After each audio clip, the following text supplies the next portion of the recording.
against for Nebraska. Easy. Dumping it out to Berkeley. Welcome to the Straight from the Crest podcast.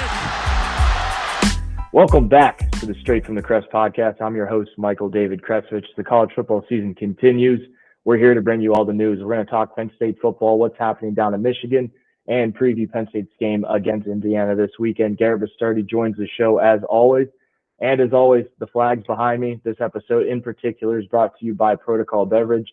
Born from just a few dudes in Erie, Pennsylvania, Protocol set out to create the perfect drink for active people with a work hard, play hard lifestyle. Must be 21 to enjoy. Garrett, welcome to the show. How are you doing today, my friend? I'm good. Wearing my glasses tonight to try to find a passing game. So I'm doing okay.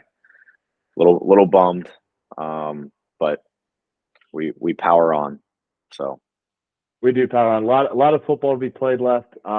It's not time to go crazy. There's an entire season left. A lot of chaos to happen, and there's still a pathway for the Nittany Lions to get into that Final Four. Obviously, a lot of disappointment after last week's loss to Ohio State, where we really didn't see much on the offensive side of the ball, and the defense continues to do what the defense does.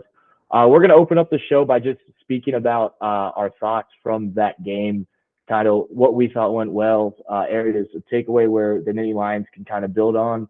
Then we're going to drift into a quick Indiana preview as the Nittany Lions return back home this weekend, continue Big Penn play, and welcome in the Hoosiers. And then we're going to talk about the chaos going down up in Ann Arbor with their area of scouting that's kind of controversial.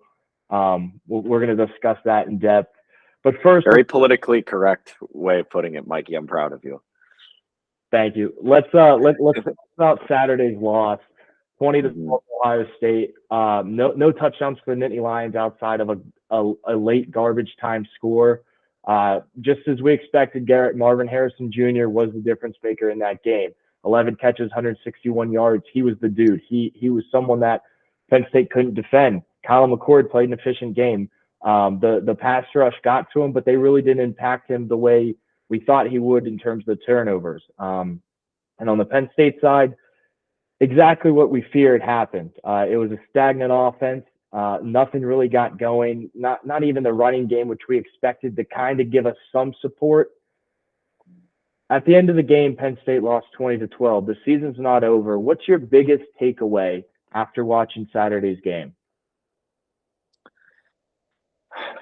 It's hard to say with one, but I mean, to be in game 7 and not game 7 of a series, game 7 of the season, and to still be as off schedule offensively, the lack of rhythm between the quarterback and wide receivers is certainly concerning. There's two totally different attitudes that the team plays with. The defense plays with a certain swagger about it, very aggressive, very high sense of urgency. And the offense just kind of looks like it's always waiting for something to happen.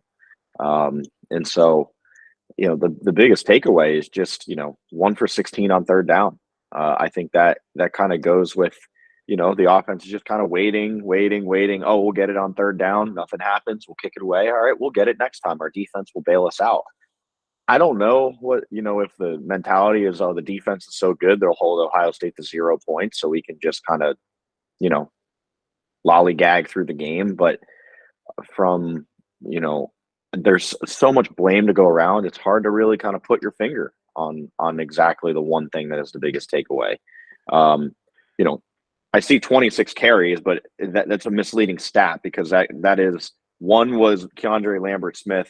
That was supposed to be a throwback pass, a lateral into a pass that we didn't get off. And then the other were 7 sacks for Drew Aller. So Nick Singleton and Katron Allen both had single-digit carries.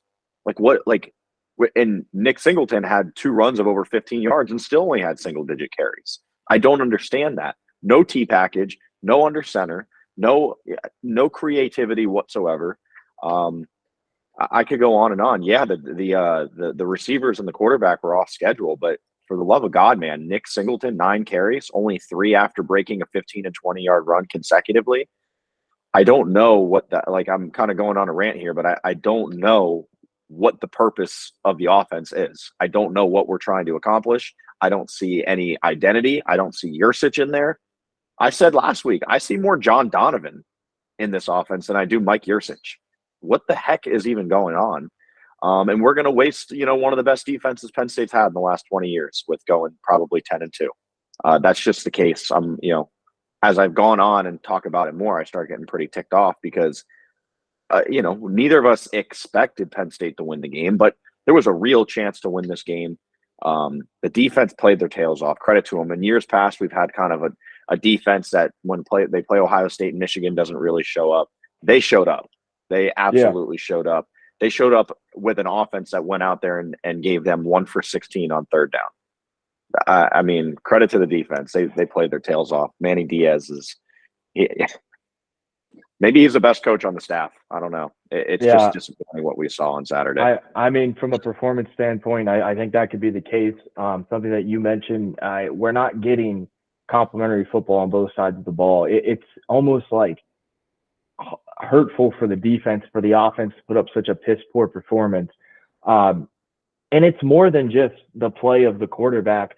I think, Garrett, this is the weakest Penn State receiving room since I don't know when. Like, Keandre Lambert-Smith is even he's like a B player. Like, he's a B+ guy. Like, and after that, there is such a fall off. I don't understand not incorporating McClain, and maybe it's a scheme fit. Maybe these guys aren't who who they were before. But like, Dante Cephas is the second outside of Harrison Wallace, is probably the most talented guy in that room, and they haven't used him. I don't know what the deal is. And everyone was saying they're like, we're waiting for this Ohio State game to really break out, show the country what they're doing.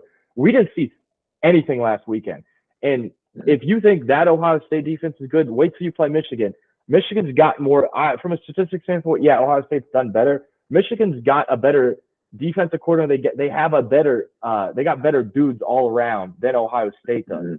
I was most frustrated in outside of the kind of the lack of numbers, dude. There was that lack of aggression, not the lack of explosive plays, the lack of effort to even do that.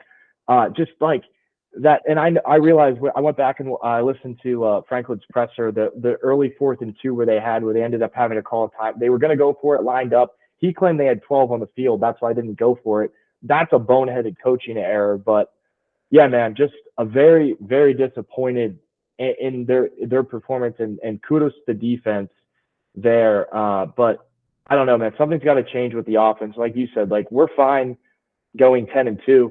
But I mean, like, this team's too damn talented to be putting up games like that. And not to mention, like, both of us said, like, I mean, I projected Penn State to win just because I'm a homer and I'm going to pick them last week. And I did see a path to victory there. And even until the middle of the third quarter, there was certainly one there. But it just seems like we're a year away. And we'll get into this later, but next year it's a 12-team playoff. And that's going to benefit Penn State more than anyone. They play in one of the toughest conferences and divisions and conference schedules in the entire country with 2 Goliaths above them. So that's beneficial there. But just, I mean, it was almost a letdown, man. Just like going into that game, expecting, like, if their offense would have put together a competent performance, one that rivaled the defense, and they lost 31-25 and they lost because they couldn't get a stop, I would have said, okay, like, we could build a house. Right now, Penn State looks like that. I mean, I'm not saying throw everything out, but they've got to put together some good performances against Michigan to even convince me that they're capable of beating someone other not named Delaware. Yeah. I know we've recruited some speed. We have guys like Caden Saunders. Like, at some point, just throw them out there and let them play. I don't know what we're doing. I don't know where Amari Evans is. Like, I don't know why we're going to, like, Liam Clifford. Dante Cephas catches 2 balls, but he doesn't catch them until that garbage drive at the end of the game. Why aren't we changing pace? Why aren't we changing tempo of the offense? The offense clearly got a little bit of rhythm late in the game when they're just like, all right, we're going hurry up 2-minute offense. Why did it take until you're down 20-6 in 56 minutes into the game to even cross any of the coaching staff's mind to do that type of stuff? Again, as an A&M fan, I am very appreciative of what James Franklin has done. So, but he has even said the critique is fair on them, right? So, as an A&M fan, they have more talent, more resources, and they're even worse than Penn State, right? They can't even win 6 games in a year. So I'm going to take 10-2 over that. But all right, we're debating against the standard here. What's the standard? Okay, 10 wins is the standard. How do we take the next step? Okay. Changing something that you're doing in the game might be a first step to take that next step. Stop doing the same thing over and over and over and expecting a different result. I said it that when we did a Instagram live on a halftime of the game, Penn State lost its chance for margin of error on that defensive holding call when we returned the fumble for a touchdown. Was it BS? Looking at it again, yes, I think it was like total bullshit what ended up happening. It did not affect the play. There was a holding on the offensive line where he would have been sacked or forced fumbled 3 seconds before the defensive holding even occurred. So Penn State got hosed, but you don't want it to come down to stuff like that. And that's what always ends up happening. And it's always something with this group, with this team, with this staff. And so, again, I'm appreciative that we go 10-2, and I'm not going to trade that for the risk of going 7-5 with somebody else. We're not calling for anyone's job or anything like that. I just want to know what the hell the philosophy is on offense, because I don't get it. I genuinely don't. We followed football for a long time. I've followed it for a while. I knew what we were trying to do under Joe. I knew what we were trying to do under Bill O'Brien. I knew what we were doing with Joe Moorhead for 2 years.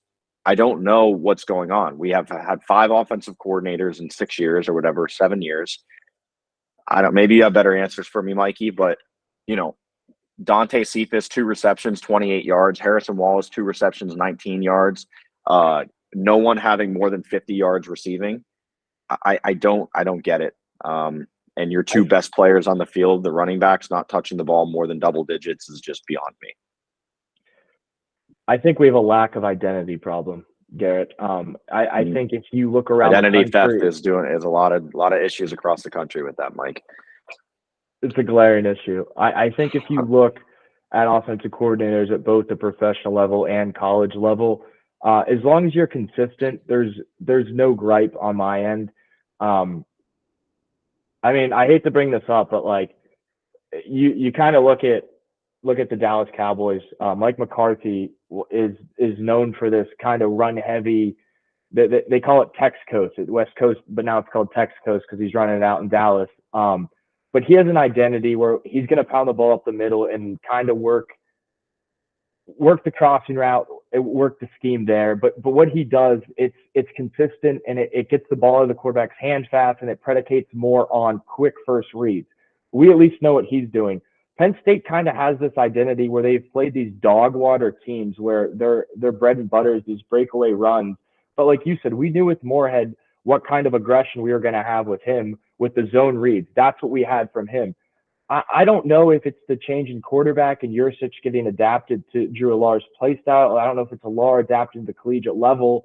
Maybe these offensive analysts thought Drew Allar was going to be someone different than he is from a playmaking ability, from the standpoint of a guy who maybe they thought they'd be able to move his legs more. Maybe they thought they'd be getting more out of the running back, the offensive line. I just want to see more consistency and identity. You know what Michigan's going to do. Michigan's going to pound the rock, and they're going to hit their tight ends over the seam. That's what Michigan does year in and year out. Penn State needs to find an identity offensively, stick to it, see if that works. They're not even being creative with their play calls. They're playing on the road, being super conservative, playing running routes 5 yards before the sticks when you need 7, and it's just frustrating, man.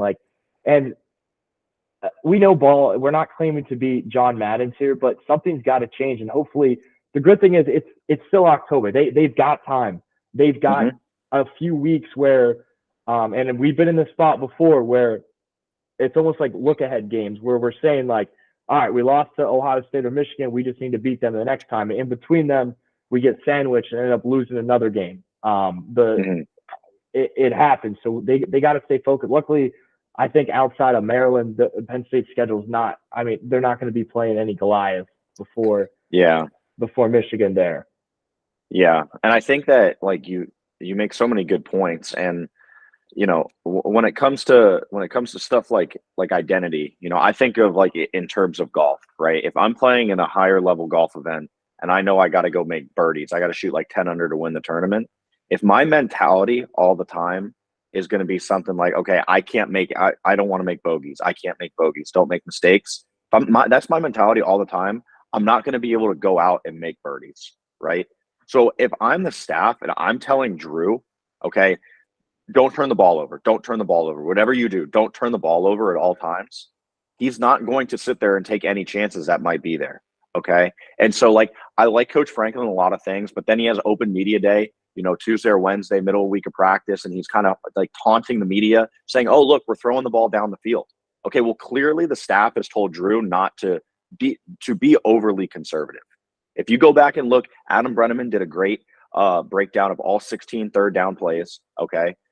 0 times did Drew LR throw the ball over the middle of the field. 0. None whatsoever. There are several cases where guys are actually open, maybe not wide open. You got to go make a good throw. And there is a non-zero chance the ball gets picked off, but he is making the most conservative read every time. He's throwing the out route and probably throwing a conservative way to throw it where it's either his guy can catch it or no one can catch it. He's throwing check downs. It's very clear to me that the offense is being told don't make any mistakes rather than using your athletes to go out and kind of make plays. You can't play again. Like, this should wake the staff up a bit, or whoever needs to be woken up a bit, that, okay, we won the turnover battle. We lost the turnover battle last year and lost the game. We won the turnover battle this year and still lost the game. Okay. So winning the turnover battle isn't the only part of the game that you need to win. And I think that should be made loud and clear this time, where, okay, be as conservative and vanilla as you want. This is the result you're going to get, 20-13 against Ohio State. You'll beat Iowa 31-0. Okay. You'll run up the score on Delaware, right? But the 2 games a year that matter, you're just going to come out and be vanilla. I don't know like who Penn State thinks they are to have that luxury to be able to do that. Yeah, I just put up his stats. Alar's 4-15 when he throws the ball 20 plus yards, and specifically 1 for 5 when he targets that outside right, outside of the hash. He's 2 for 9 outside of the hashes, 20 yards and above. So I don't know. I think we're seeing a product of just like not great wide receiving core with an underdeveloped quarterback. Like, I'm not throwing the books out on Drew. I think Drew's, by the end of it, like diving in the ass, I think Drew's going to be the best quarterback Penn State's seen in 25 years from a pure quarterback spot. I think he will get there. I think this offseason is going to be super beneficial to have that experience and get some confidence playing. Like, the kid made his third ever road start, or his third ever start on the road was at the Big House. The other 2 was in Northwestern Illinois, where St. Joseph Catholic Academy played in front of bigger crowds than them. But just like, give the kid a break. And like, I'm taking my fandom glasses off. Like, I'm taking them off, my theoretical fan glasses. But like, he's got to do better. Like, we are very, very level-headed Penn State guys. We're gonna call it out. Like we said earlier, this is not a Penn State podcast. We may have gone there, we may have grew up there. We're going to call it as it is. We didn't play tight end for the team. We don't follow them. We're not in the locker room every day. We speak it as it is. Like, the dude's a baller. He just show us, Drew. Just show us. Show us you can play. Yeah. And that's what we're looking for this week. Yeah, for sure. Yep. The guys around him, like you said, let's not kid ourselves. The guys around him and the staff need to put him in a good position, right? Look at all these young quarterbacks that have had all great success, right? Jameis Winston, Johnny Manziel, Tua Tagovailoa, CJ Stroud, all had NFL guys around him making talent or making plays. Okay, so like, do we have any? Is there really any NFL talent on the outside that we're in right now? Seeing a young guy helping a young guy make plays, not really. So like, it's hard to expect you to just say, okay, Drew, go out and just do all this stuff for you. Like, that's not realistic whatsoever. And I think the fan base as a whole needs to realize that, like, okay, you're like worshiping at the altar of Drew Alar and like lighting candles to him. Like, this is a team sport, and all of these people that you've had, these young quarterbacks you've seen had tremendous success. It's because they have weapons around them that take the pressure off of them. So like we said earlier, I don't think it's a one, it's not a one-stop shop right here for like where the fix is. There's a lot of blame to go around. And notice that we're not talking about the defense. The defense, I think, is just like they're for real. So good. They're so good. Chop Robinson gets knocked out, and they still did a great job of getting pressure on the quarterback. The defense is so good. Like I don't remember a more dominating presence being on the offense or defense than Penn State's defense this year. They're just doing things that are special from a personnel standpoint, from a performance standpoint. They're special, and I'm looking for them to kind of carry that momentum into this week. So out's Ohio State.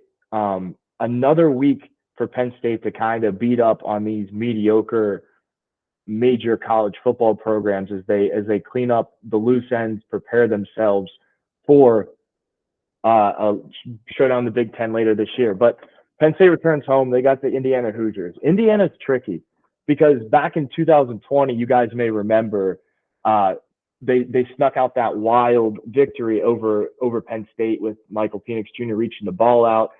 They went, what's the number, 6-1 in that abbreviated season, which was their best season in almost 50 years. They crack into the AP top 10 for the first time in 50 years. And then they go 2-10 in 2021. And last year they end the year 1-8. They're a team that hasn't won a game yet in the Big Ten. They have the second fewest wins in FBS in the last 100 years program wise.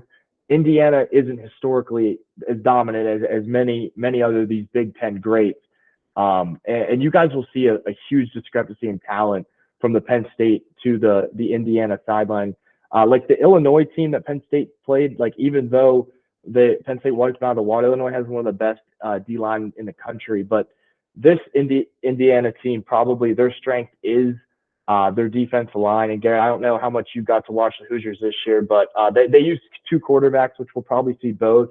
Taven Jackson, who was originally a 4-star, committed to Tennessee. He's from Indiana. They used him as well as Brendan Sorsby. Sorsby more of a runner. It's a combo of the two. There's pretty speedy running back in Jalen Lucas. He's a cool guy to watch.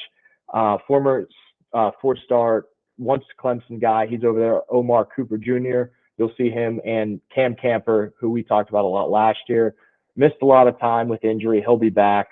And like I said, their defensive line is kind of their strong suit. But this is a week, Garrett, for their offense to really come alive. It's okay. Here's what we have to do. Let's fix this. Let's just inch closer to where we need to be by that Michigan game. Garrett, whether it's a number, whether it's a player, what does Penn State need to do against Indiana offensively to really boost their confidence level?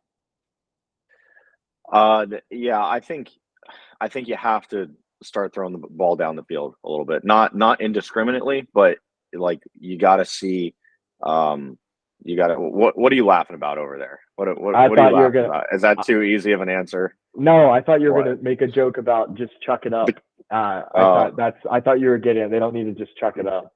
Yeah. No, I mean, like, no, you don't need to just chuck it up, but like in looking at some of the all-22 film and just seeing like what was there even this past weekend against a pretty good secondary in Ohio State, like you got to get Drew to go through his progressions and allow him to feel that he can be a little bit more aggressive.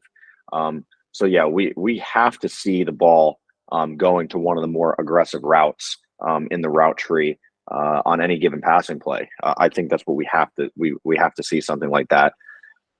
I keep saying, like, I don't think it'd be the worst thing in the world for Drew Allard to throw his first pick. It just seems like he's throwing ball not to throw interceptions.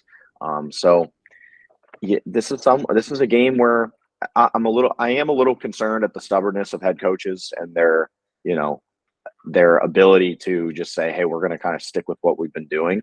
But that's what I think Penn State needs to do. I think they're going to be able to have success on the ground. Indiana's giving up 4.9 yards per carry, which is a big number. And so, they're a team that really should be 1-7 instead of 2-6. They went to I think triple or quadruple overtime with Akron. They lost lost by a touchdown to a decent Louisville team who beat Notre Dame, who obviously took Ohio State to the wire. So, they're not Delaware. Penn State does have a history of struggling after losing a big game. And so is it a letdown spot? I'm glad we're playing Indiana instead of Maryland. But it should be a get right game, and it should be an opportunity for Penn State to air the ball out a little bit, and see if they do have any aggressive bones in their body. Yeah, I'm kind of looking for that.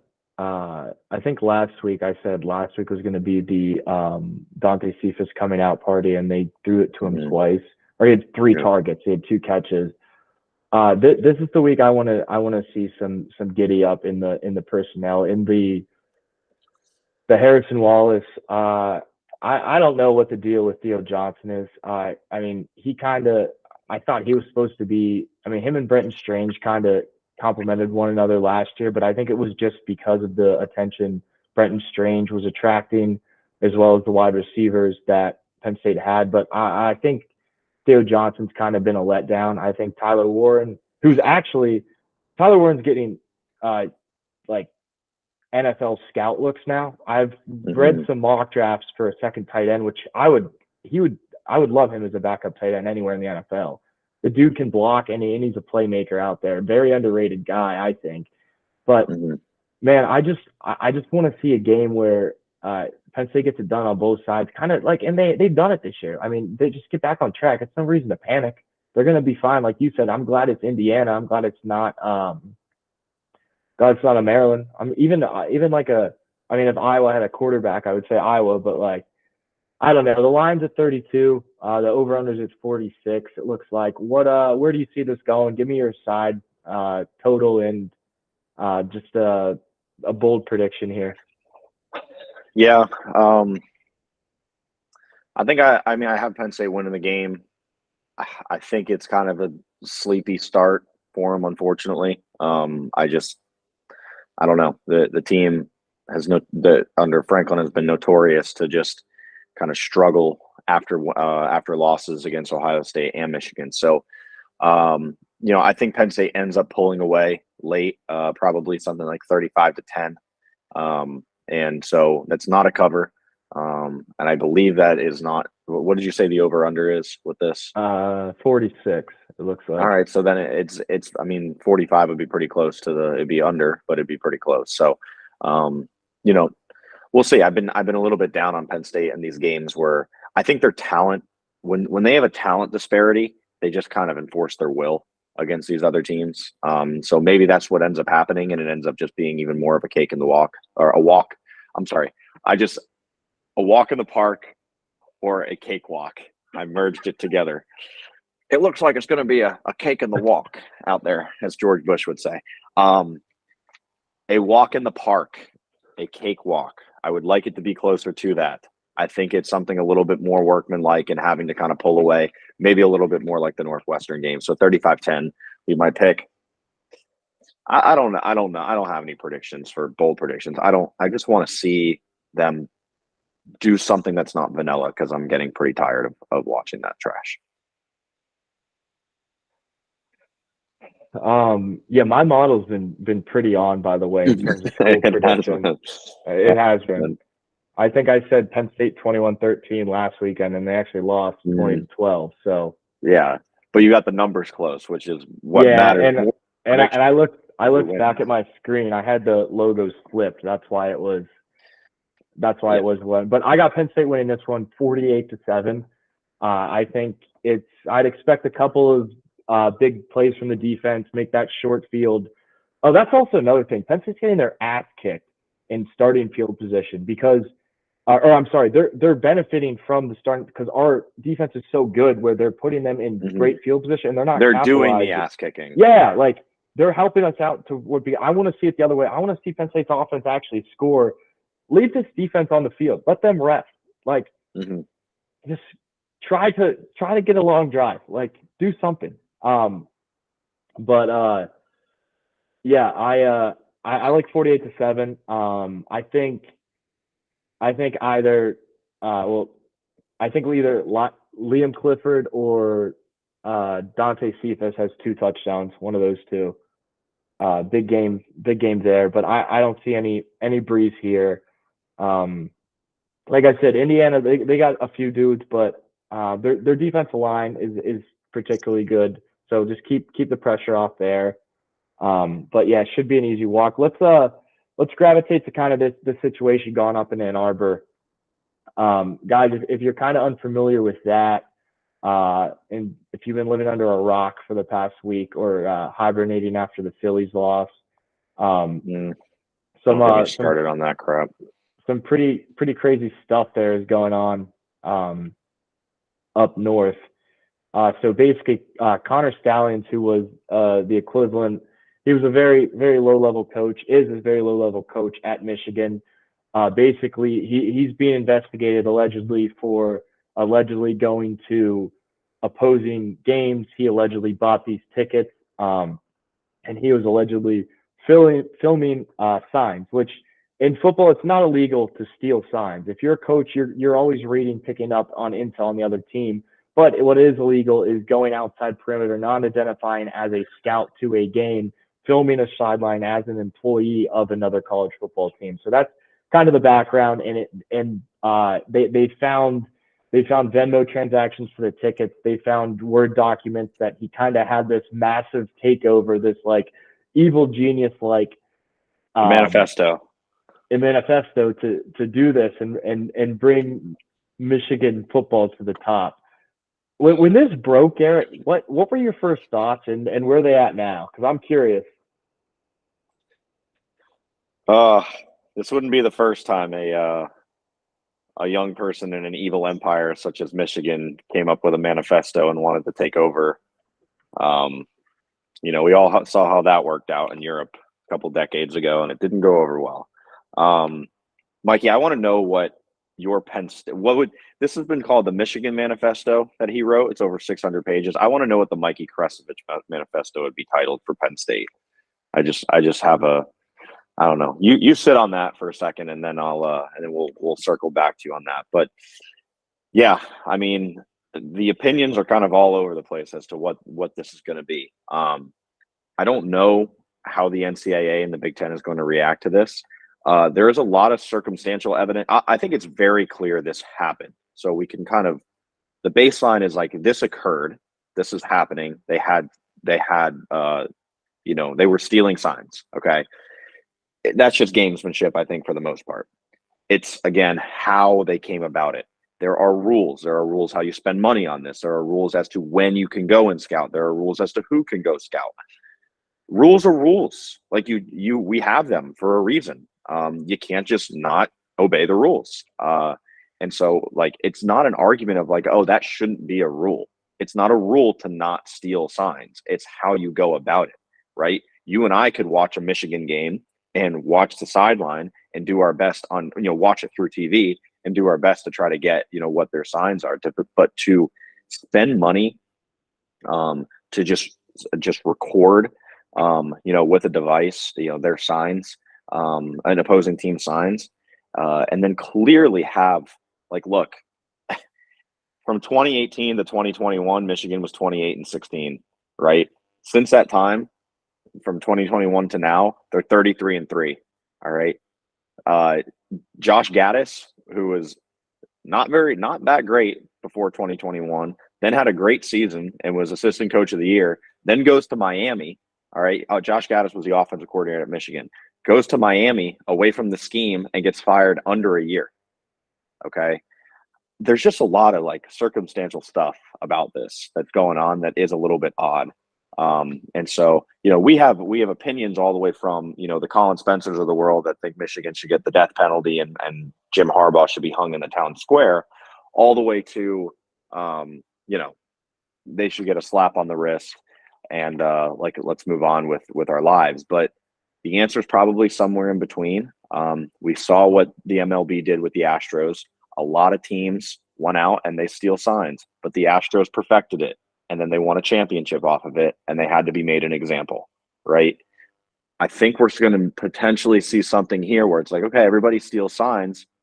Michigan perfected it. They're having a lot of success over it. The NCAA or the Big Ten might say, we can't have this. We can't have other teams trying to perfect this as well. Michigan, here's your tape from 13 Reasons Why, right? Like this might be like they might be in a lot of trouble. I think in reality, they might be in a lot of trouble. My question is though, man, how much of an advantage, and this seems like a dumb question, but how much of an advantage does that actually give them? Like, I know what they did was wrong, and I realize by their signs, like whatever, because we've seen Sticks and AJ and the boys do all these like crazy things, like pretend like they knew this was like a sweep right. Like even if they like relay that in, like that end still got to know, like he knows to kick out, but he's got to beat those 5-star left tackle. Like, you know what I mean? Like it definitely gives him an advantage, but I think people are just, and I'm not saying you did this at all, but people are saying that like this Michigan success, which it is interesting. Like Josh Gaddis, I didn't even think about that. Like he was putting up absurd numbers at Michigan, and then he was down here, and like I didn't even think about that. Let's think of this, Mike. Mario Cristobal, who just had the biggest like just disastrous gaffe ever in-game coaching and losing a game to Georgia Tech, right? Had to fire somebody for apparently being worse than that. All right. And somehow when that guy was at Michigan, he was having just magical success. Right. So yeah, I think there's so many variables to the game, but as we saw with the Astros, them knowing what pitch is coming gives you an advantage. If I know what play is coming, and if this is as scientific as it seems, and I know what play is coming, and that data was retrieved in ways that is unethical, I guess, and not within the bounds of the game and gamesmanship, I think that's a pretty big advantage.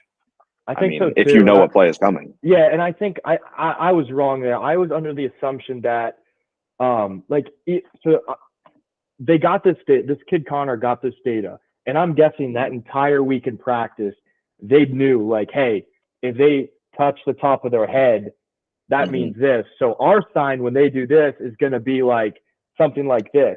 So like it's not like they weren't just learning them there. They already knew, like, and these players knew. Oh, when I see the coach, like they might like Michigan's defensive backs may not know the sign, but they know to look to the Michigan sideline in certain instances, and because they're relaying the message over. You know what I mean? Yeah. Don't kill the messenger. Right.